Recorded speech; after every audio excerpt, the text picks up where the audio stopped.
So I study representations of people with physical, typically mobility disabilities in advertising.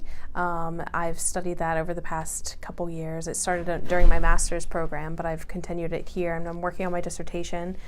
So basically what I'm doing for my dissertation is looking at how people with physical disabilities are represented and how advertisers can improve them. So the first study, I interview people with physical disabilities about their representation.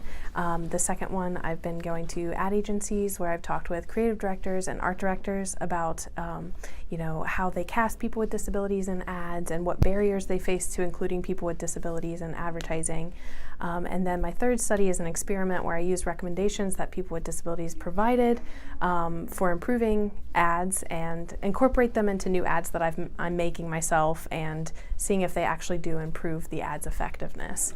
During my master's program, one of my professors, this is the story I always go back to, she told me to think about who's missing from advertising, and I looked at ads and I noticed that people with disabilities were largely missing from popular advertising, but that it was something that was starting to happen more and more. We would see a little girl in a wheelchair in a Target ad or something like that, and it was just starting to happen more and more, so I wanted to know why and how we could properly introduce disabilities into the realm of popular advertising. How the disabilities community were not so welcoming of someone who is not disabled studying the topic.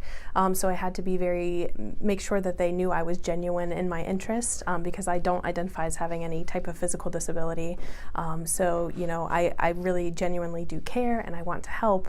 But I think just making that very clear to them so they're not so upset and, it's like I'm an outsider trying to enter into their world. So that was something that was very surprising to me in my own research. Part has been going to the various agencies and talking with the creative directors, art directors about how they've included people with disabilities and the challenges that they faced, and talking with them about how they decided to cast a person with a disability. It just kind of looking into that creative decision-making process to see how they came up with the concept of including people with disabilities and how it fits with the client's needs, and clients kind of coming back with them with like, well, why are we including a person with a disability? Our product isn't disability focused, and kind of just parsing apart that whole dynamic has been the most interesting part to me.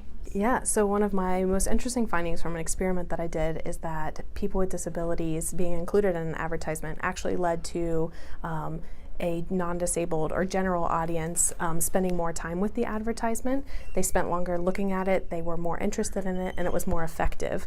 So people with disabilities can sell products and they can be more effective than a non-disabled model in selling products, which was really interesting to me. So I accepted a tenure-track assistant professor position in the Department of Advertising at Idaho State University.